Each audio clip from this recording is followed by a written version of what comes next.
नमस्कार माझ्या शेतकरी मित्रांनो, माझी शेती या यूट्यूब चॅनलमध्ये आपले सर्वांचे पुन्हा एकदा स्वागत आहे. आज आपण बघणार आहे कांद्याचे बाजारभाव.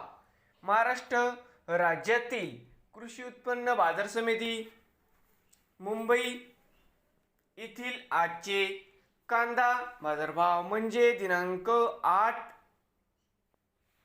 मे 2026. सर्व शेतकऱ्यांनी हा व्हिडिओ संपूर्णपणे बघा, कुठे स्किप करता. कांदा दरामध्ये होत आहे चांगली सुधारणा. तर मित्रांनो, बाजार समिती मुंबई या ठिकाणी आज आवक 10,528 क्विंटल, या ठिकाणी कमीत कमी दर 800 रुपये क्विंटल, सरसंद्र 1150 रुपये क्विंटल, जास्तीत जास्त दर 1500 रुपये क्विंटल. तर मित्रांनो, नवीन आले असाल तर माझी शेती या यूट्यूब चॅनेलला सबस्क्राईब करा रोज कांद्याचे व्हिडिओ बघण्यासाठी. मुंबई येथील मित्रांनो,